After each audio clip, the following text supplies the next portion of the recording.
What's up guys, I hope you're all well. So today I just want to make a quick video going over how I wired my horn up to a switch. So yeah, as you can see here, I've got this nice switch that does the horn.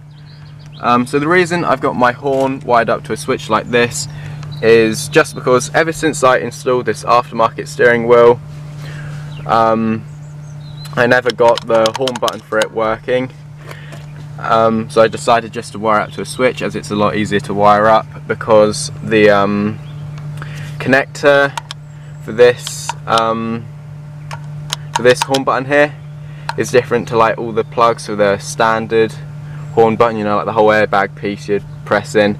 So it's a lot easier to wire it up to this switch rather than finding out which pin does what on the plugs and then splicing it all and getting it to work on here. So I wired up to this switch here, and I also think the switch kind of looks cool on my dashboard. You know, kind of looks like race car-y. So yeah, that's why I've got it wired onto this switch here.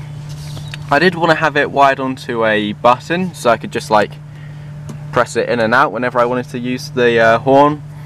But the button I bought from Halfords, I didn't like the button because you'd press the button in and then the horn would stay on, and then you'd have to press it again to turn the horn off. So it was a lot easier to use the switch to turn it on and off quickly. But what I do want to get is a button where you press the button in and as soon as you let go the horn goes off, because I don't want a button where you have to press it and then press it again to turn it off, as that's just annoying. But yeah, I'm going to go over how I got this switch to work. It is very simple to do. I'm not very good with electrics, and I managed to get it to work, so I'm sure if you've got some common sense you'll also be able to get it to work.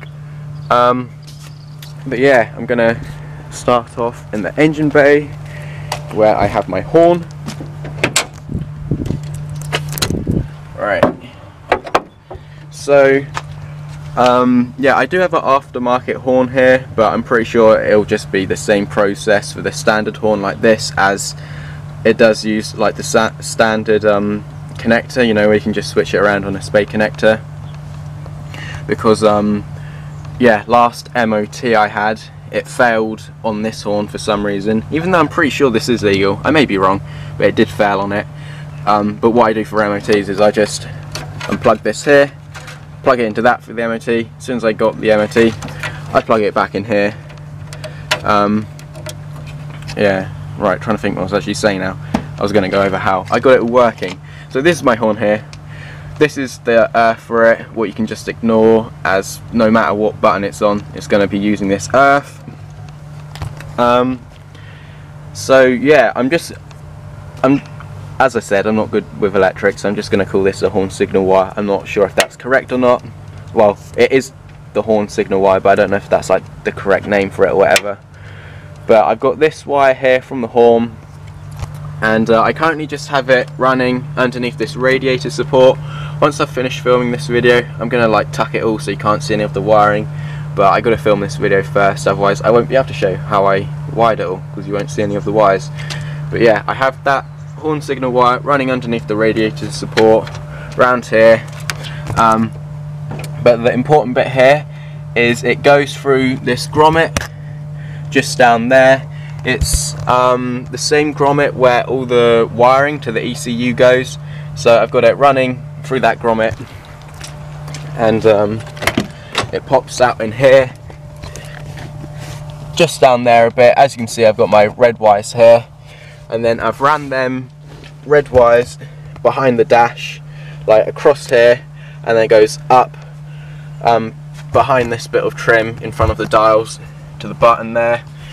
And for me to run all them wires behind the dash, I did take off some of the bits of trim here. Like I had this piece off, had the center console bit off, and I had the cluster cover bit off, and I had all them bits off, and I was really easily able to run the wires to the switch there.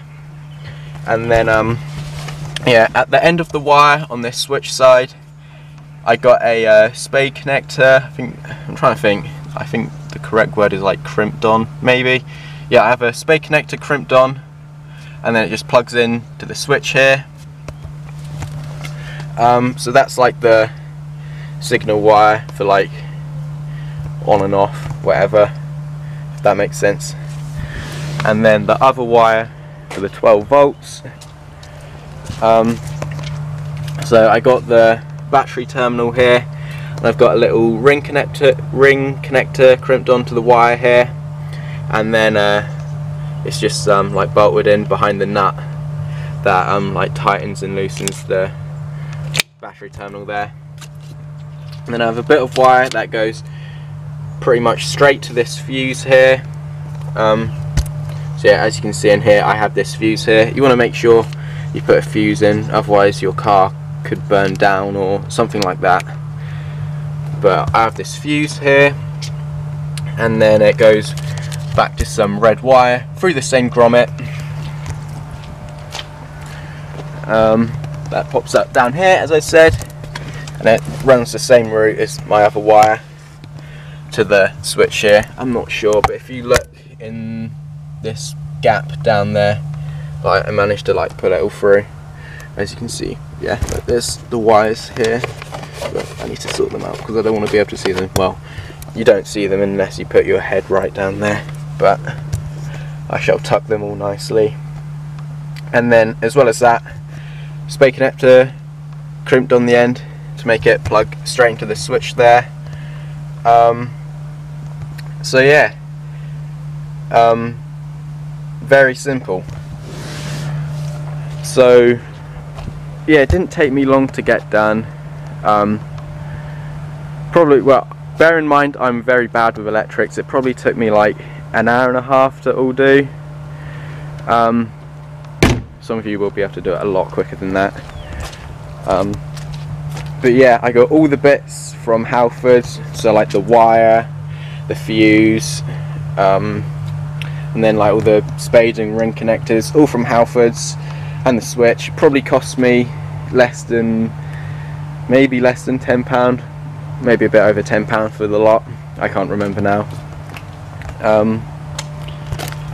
Yeah, and then I'm not sure if all Micras have this little black panel here, but my second facelift one, it's got this little black piece here, and when you take this whole cover off, you can pop it out. So I popped this little rectangle bit out and then drilled a hole what I could then push the switch into, if that makes sense.